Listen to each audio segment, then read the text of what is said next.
3, 2, 1. Buenos noches, amigos, and welcome to episode 28 of Not Another Sox podcast. I am Jack Webster here with Matt Galveo and Matt LeBeau, as always. Fellas, Ryan Brasier sucks. Yeah, he does. He does. It would have been nice to get the win today and sweep the Rangers. But yeah, Ryan Brasier came through for us today. So he might be the next one on the chopping block outside of Matt Barnes. Hey, Matt, we really appreciate you showing up today. I know you're in mourning because of the Bruins. So really appreciate the effort. Yeah. Can we have a quick round of applause? Yeah, round of applause for me. This is my Jordan flu game. Yep, he's hurting, so great work. The Celtics look great. That's good news for all you Shooty Hoops fans. But yeah, Ryan Brasier, obviously the 1 week spot of a good weekend for the Red Sox. I'm cautiously optimistic about the direction of this team. They've now, that's 3 of 5. So, nothing to write home about, but 2 somewhat decent teams. Obviously, the Rangers are in a little bit of a tough stretch. But the Braves are a good team, and they were 1 bad pitch away from. Actually, let's be honest, they were 2 Ryan Brasier outings away from winning every single game on this road trip. So, I'm cautiously optimistic. But Ryan Brasier needs to go to the fucking moon. Yeah, if you're listening to this on Monday morning, there is a chance that he's already been designated for assignment. So we'll just go off that assumption since we have to forecast to the future here for when you're listening. So really nice to get him just off the team. Thanks for 2018, but you suck and you make our team worse. And kind of like you're saying, those 2 games on what was it, Thursday and this Sunday? Those were winnable games. Even if, you win one and you lose one of the other ones, you still went 4-1 on the road trip. But instead, 5-0 was away, 4-1 was away, and we ended up, 3-2. But the 3 wins did feel really good, and there was a lot of positives to take away from them. Sure. Yeah. I feel like, do you guys think Ryan Brasier's got almost like a Matt Barnes syndrome at this point, where it's like he pitched so well, like you said, Jack, in 2018, and then he's just kind of fallen off the face of the earth now? Yeah, he's one of those Donald Trump guys, so I think, he's just blaming Joe Biden for, all the problems that are going wrong for him right now. The only inflation is his ERA at the end of the day. That's the only prices that are really soaring past $4 to $5 right now. So he can have all the time to, look up QAnon videos on why the election was robbed, and he has all the time in the world to storm the Capitol again. So really good for him in order to chase his true dreams right now. Yeah, I think that shout out to him for 2018. I think that was a really good stretch, and I don't think he was ever really that good of a pitcher. I think that's really the issue. Also last year down the stretch, not necessarily in the playoffs, but that series against the Nationals, he pitched really, really well to kind of propel them into a playoff spot. I do remember 1 strikeout. I was listening on the radio. I think it was with the bases loaded, and it was I don't know if it was the last game or it was the second to last game. It was the one where Vasquez hit the double and Iglesias scored from first. That was the second to last game. Yeah. And he had a really, really good outing that game. So thanks to Ryan Brasier for some good moments. But like I said, let's be honest, he's just not a good enough pitcher, and he never was, to be pitching in really critical situations. That's the other thing. It's like maybe, middle relief, mop up, whatever. But dude, you just got so mame options to play with, not only on this team now, but in AAA as well, that he just doesn't need to be on the team. He needs to thank Kike Hernandez and Kevin Plawecki for saving his ass in the wild card game, because it was a scoreless outing for him, but that stand ball might have actually gone through the monster if he hit it any harder. So, definitely got, a little lucky there. And, he had a lot of good moments for us here But I think it's time to bury the body in the backyard. Yep. No, I agree. Exactly. I hope he is DFA'd by the time anyone is listening to this. That would be very nice. Like Jack said, we're just going to assume he is, and we're actually predicting the future. We're ahead of the game here. Yep. Jack, I think where were we? the thing. I think if he I does think the get thing that's DFA'd, also Jack. important is we have other guys to replace him now. I know we. Yeah. Oh, go ahead. No. It's sometimes hard to hear. I apologize.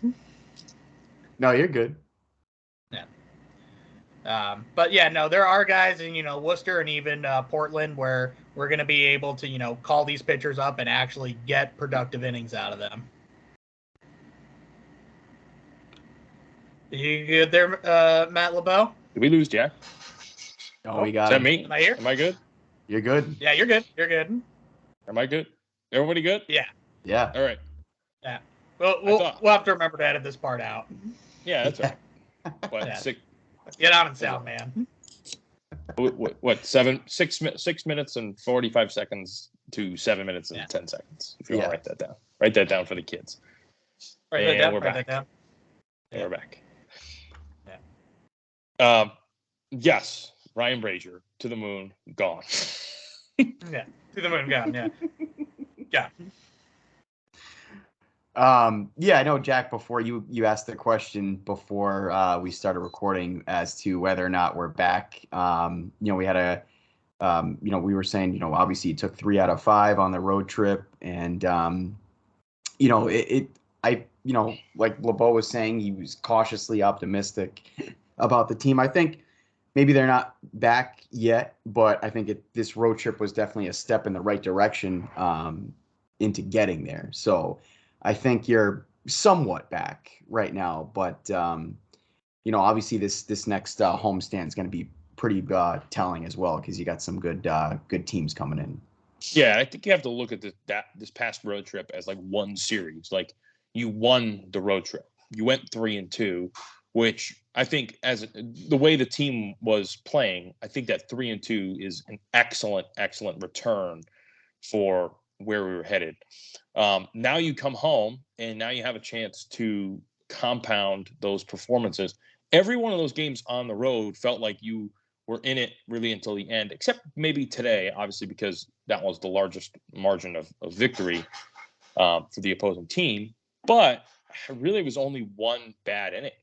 And, I mean, they couldn't hit Martin Perez, which is a fucking travesty. Shout out Martin, because we loved Martin as a guy. I never thought he was a good pitcher, but always a good guy, and glad he was able to perform well against his former team. So it's nice for him. But you always felt like every game was close. You felt like you were in every game. You never, felt like they were gonna lose. So I think you can build off that for the homestand. Now you come home for how many series are at home? 3? I know you got the Astros, and then you have the Mariners this weekend. And then we go to Chicago, and then we're back home against Baltimore and Cincinnati. So the next, 1, 2, 3, 4. The next 5 series, 4 of them are at home, and the other one is just in Chicago. So you get some home cooking here. You got to, actually capitalize on that. I mean, that Baltimore-Cincinnati stretch at home, that's one you're circling on the calendar as like, if you can be close to 500 for that series, then for that stretch, then you have to imagine that should put them there. So that should be your goal. Get to within striking distance of 500, and then you can just rattle off, 6 in a row against those teams. I mean, that's very doable. And that we actually have is 5 games against Baltimore. One of them is a scheduled doubleheader, so I've never seen a 5-game series. Oh yeah, wow, interesting. And then 2 against the Reds right after that. So just 2. Okay, so you got six very winnable games there. You have a very winnable series against Seattle, and obviously we know Houston's a very, very tough opponent, but I mean, they're home, and the team is hitting in a way where I feel like, really they can beat anyone. But let's not forget how good the starting pitching has been. I think the way this team is performing, if they hit, then with how good the starting pitching is, I think they're just going to win games. Like, they're just going to find a way to win, regardless of how bad the bullpen is. I think if you pitch well and you drive in that many runs, then you're going to have a large enough margin to not really worry about who finishes the game. Like, it doesn't really matter. You're going to be up by 4 or 5 runs at that point. So I think that should be the goal, naturally. Yeah, I think if you told us like how good the starting pitching was going to be, like 35 games into the season at this point here, we probably would have thought we would have been 21-13 instead of 13-21. Yeah, totally. So and it's nice to see the starting pitching doing well, because that was a big question mark, and now you have guys like even Garrett Whitlock stepping up and throwing meaningful innings at the beginning of games. Tanner Houck kind of in that swing role. But yeah, no, the offense is gonna start going. It was only a matter of time. It was nice to see even over these last few days, consistent innings consistent runs in like multiple innings of a game, instead of just having that one big inning and then kind of doing nothing after that. So the bats, if that's your biggest problem, I think we're gonna be okay in that department moving forward.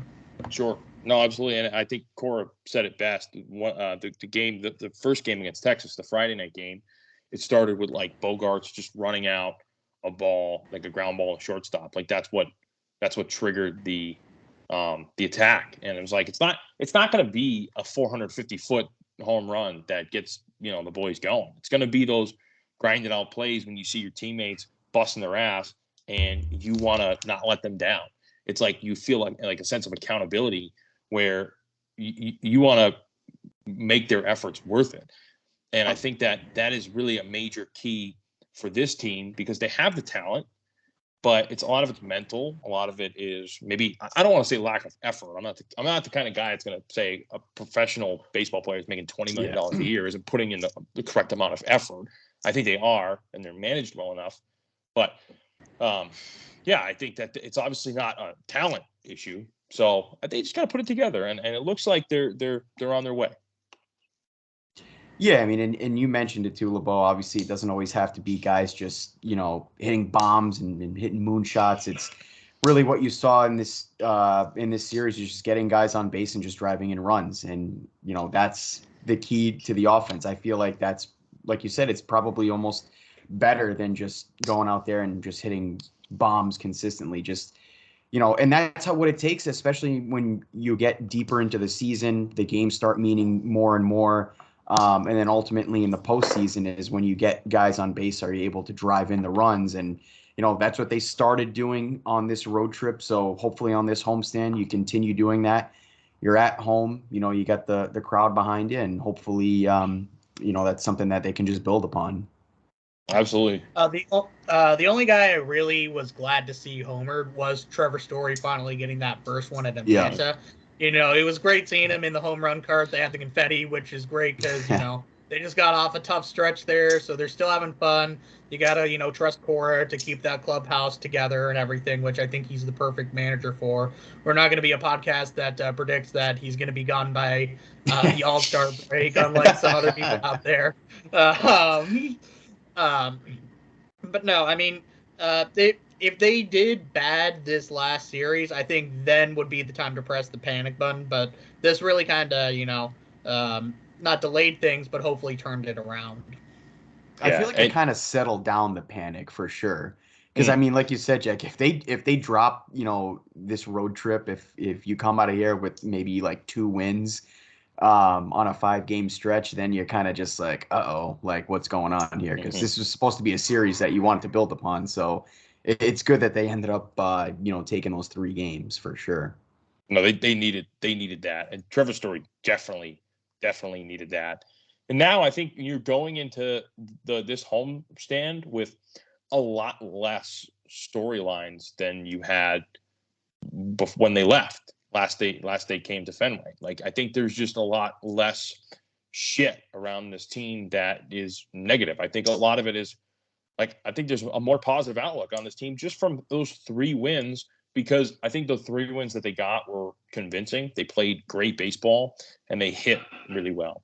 And there's no reason to think that now that the weather is warming up, now that you're at home, you can't do that again, and you can't do that on a consistent level. So Yeah. I think that just I think that's the key, and I think that you're going to see it this homestand. Also, real quick, I'll never knock like another podcast, especially a Red Sox podcast, because like you know how hard it is. Like we've been doing this, we've been trying to get established. Obviously, it's very difficult. But dude, if you're giving those guys any like attention or love or whatever, and like you know who I'm talking about. If you're listening to the show after we brought up the Alex Cora being fired thing, like don't just stop. Like that's such a joke. It's really such a joke. Like I can understand maybe having a hot take now and then, but the call for Alex Cora's job after 6 weeks, not even of a bad start with a shortened spring training after a lockout.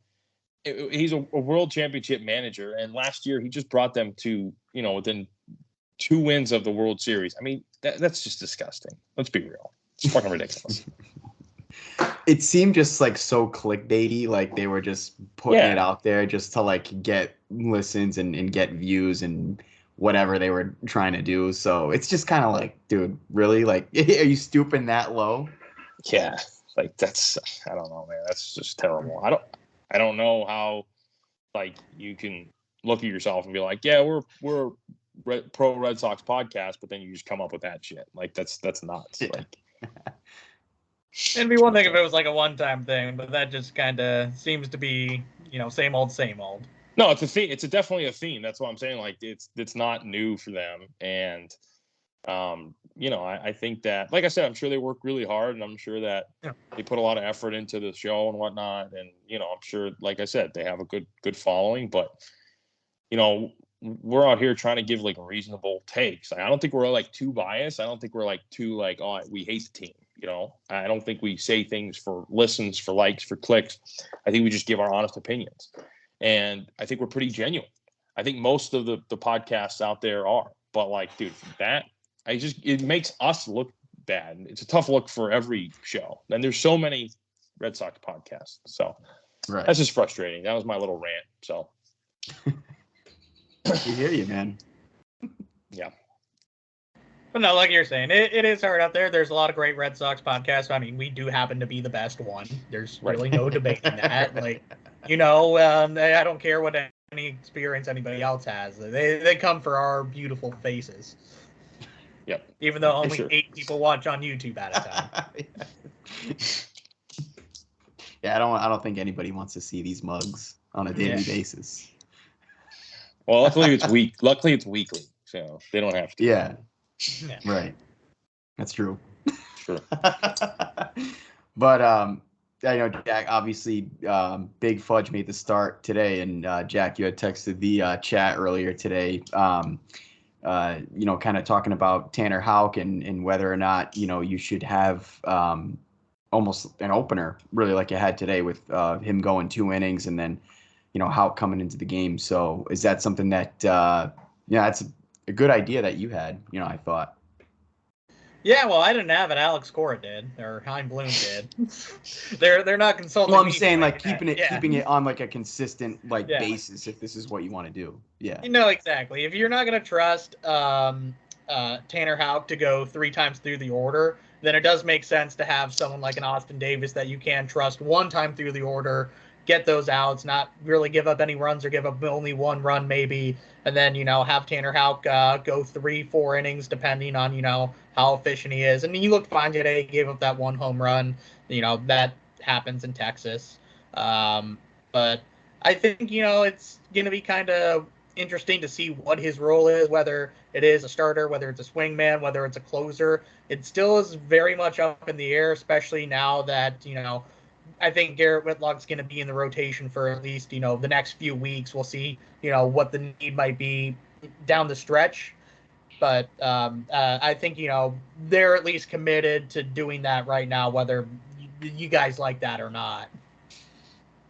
Yeah. No, I like it. I think that kind of burning one of your bullpen pitchers that might not be like as high leverage is a good idea to get through that first 9 outs maybe, or first even 6 outs, and then throw Houck in there. The only thing I just don't like about it is obviously Davis is nice, situationally because he's tough against lefties, so you do kind of burn that later in the game. But now with the 3-hitter rule, you see less of that, right? Like that's almost kind of, I don't want to say dead, but it's getting there. Where like you just you have a lefty specialist because he's got to face a right. Like there's no such thing as just facing. I mean, no team in the MLB hits 3 lefties in a row and doesn't pinch hit for one of them if it's just that you just don't see it. Right. So, no, I liked it, and it obviously worked. It's a shame that Brasier, shit his pants. But did he shit his pants? No, he's just not a good pitcher. Yeah,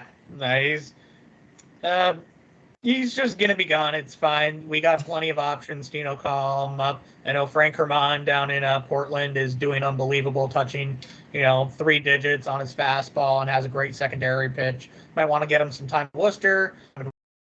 Another guy, Connor Seafold, did great today in Worcester as well. He could maybe be a swingman for you, throw some good innings. And Bayo. I think they're going to keep him as a starter. So I don't think his time is quite yet. I think he'll probably even have maybe close to a full season in AAA. And there's no need to rush him right now. The rotation's doing fine. You don't need another starter. We want to actually develop a starting pitcher for once in our fucking organization's history, since Clay Buchholz or John Lester. It would be nice. It would be nice. We're still waiting on Henry Owens. Yeah, we're still waiting on Henry Owens. Anthony Renato. Yep. Casey Kelly. Casey Kelly. Yeah. Yep. No, I totally agree. I'm sorry. Yeah. No, I was gonna say, is he out in Korea, Jack? He was. I don't think he's there anymore, even. I thought it was going to be Houck. I thought Houck was a lock to be like a developed starting pitcher. I just don't know if he has the all right. We've obviously seen a difference in stuff from last year to this year, but now it's like not only is his stuff not as good, but he is just pitching. He has an issue pitching late in the games too. So I think maybe he might just be a better fit for the bullpen. But we're not going to find that out for a while. I think we need to see more.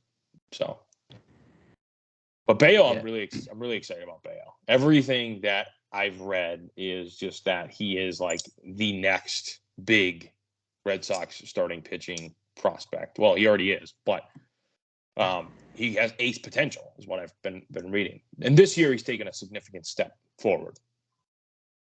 Yeah, now he's actually on top 100 list, and he's probably going to keep jumping up that throughout the year, especially as guys graduate. He shows more stuff. We actually, have a nice pipeline. We've kind of talked about it before, but it's nice to actually see some of these guys performing and, higher up in the minors too. Like a lot of your good guys are in AA or AAA outside of Nick York and Myers. Yeah. Right. And that's even a big part of, why you went out and got a guy like Bloom too, to kind of build that pipeline. So like you guys said, you're kind of seeing that more and more of, replenishing your farm system here. And, hopefully if you hit on a few of these guys, then that's great. I mean, then your future sets up pretty nicely going forward. Yep. Oh, absolutely. I'm excited. I'm excited about the future. I think the biggest issue that looms is the potential of losing, a couple catalysts like, Bogarts, Devers, although JD is a little older, him as well in that conversation, because I think he can play well into his late 30s.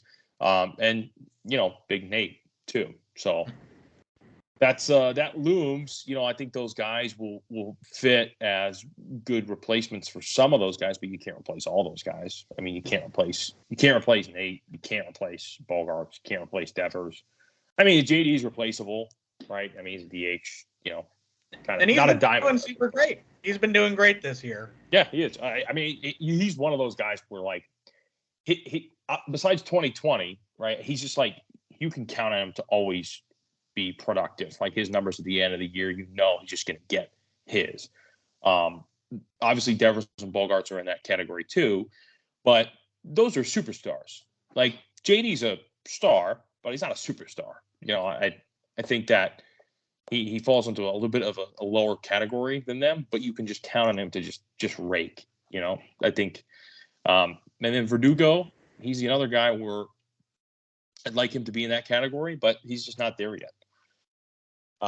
My biggest concern with this lineup is just it's obviously the bottom of the lineup is a big issue. We've talked about Bobby Dahlbeck. We had the Bobby Dahlbeck execution last episode.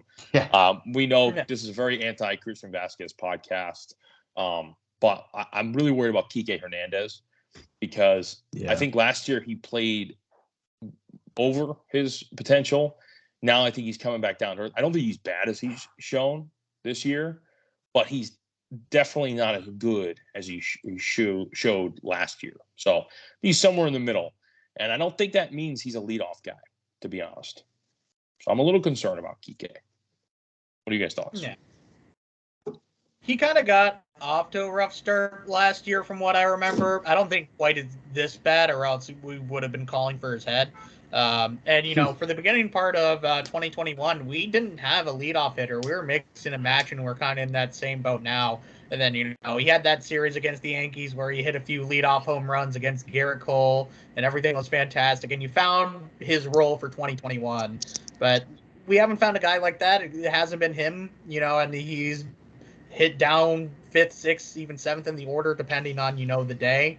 So hopefully, he might be able to turn it around, even just have a good stretch, like a good month where he is hitting a lot of home runs and really, not even just home runs, but doubles and runs batted in and, having fun out there, since I feel like we haven't quite seen that outside of maybe that Eduardo Rodriguez home run earlier this year, like just all the silliness. And we know he's that guy, and I think he will get there. Probably not to the same level as 2021, but I think he can still be a productive player. Absolutely. They got to loosen up. It's stressful playing in Boston when you're losing. It feels like the world is around you, and I mean, Boston, obviously you're in a fishbowl.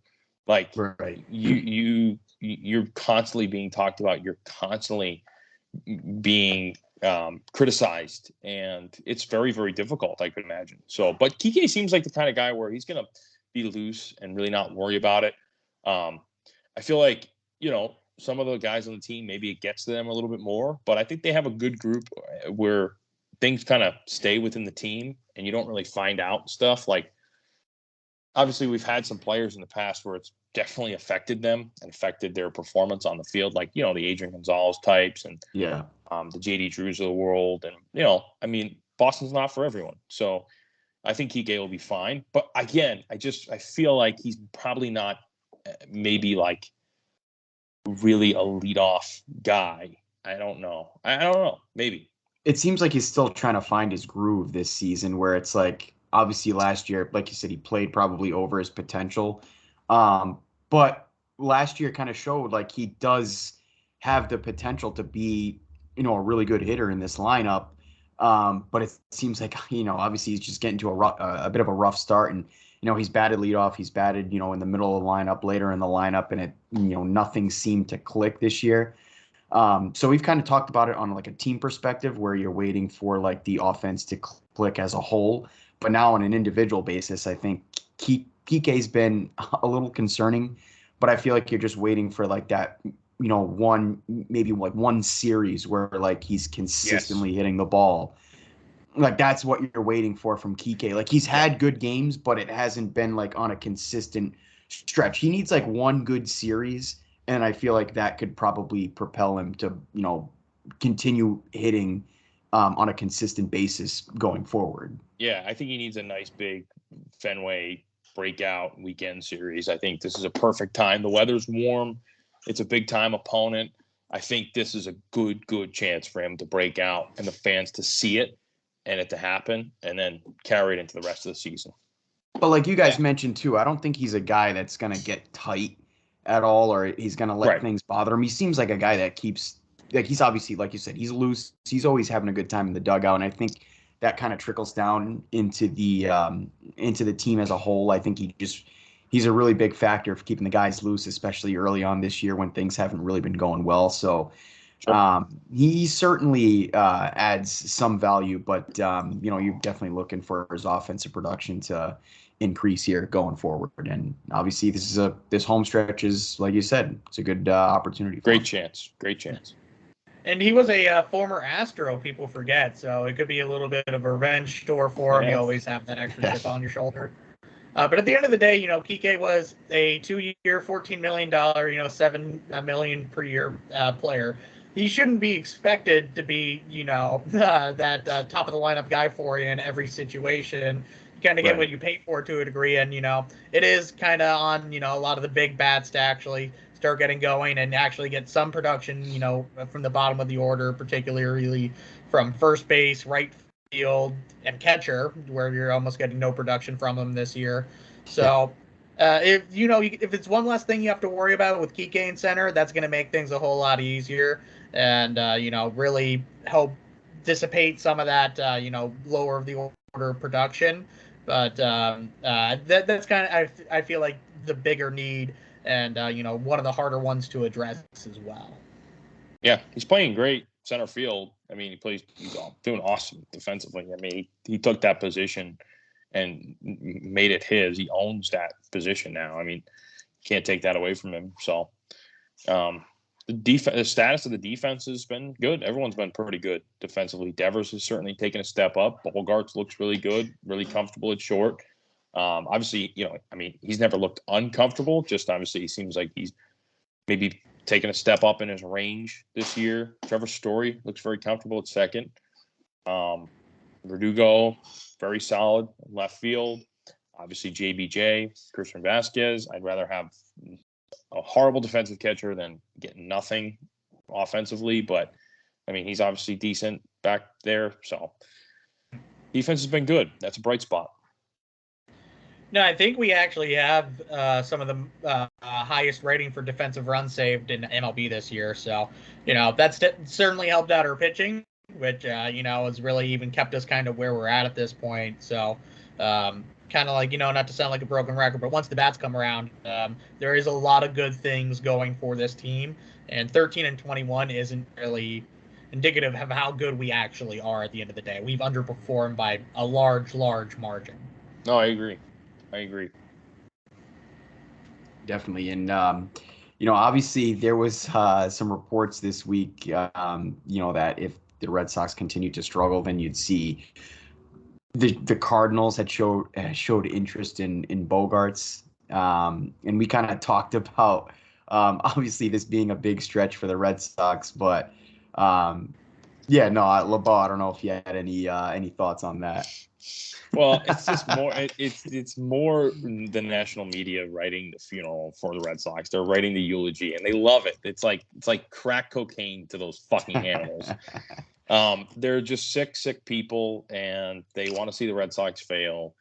Especially all the New York writers, the Heymans of the world. Once they even smell a guy like Bogarts potentially being traded by the mighty Boston Red Sox. Let's not forget who has the most championships this fucking century.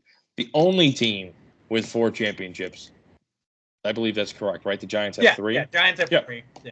Right. The only team with 4 championships is the Boston Red Sox. They are the class of the 21st century, and everyone wants to take them down, including the national media. It's ridiculous. I still think they're going to work out an extension. I don't think he's going to leave.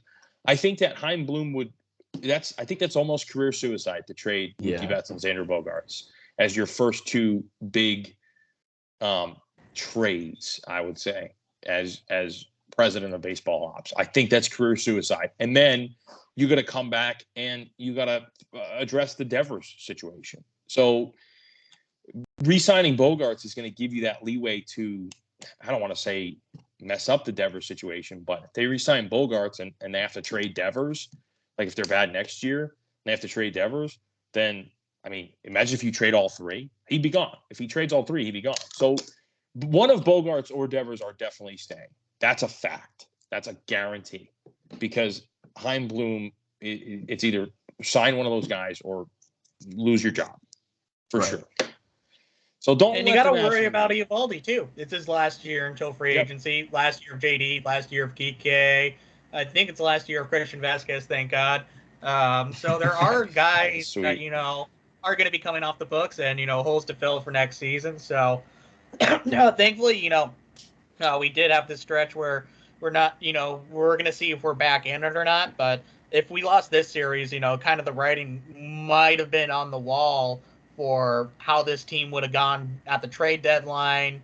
And, we don't want to see guys leave the team, even if it doesn't, even if it might even be beneficial for us long term. I think we want to actually try to win while we still have this window. And that's what you need to do as an organization to excite fans at the end of the day.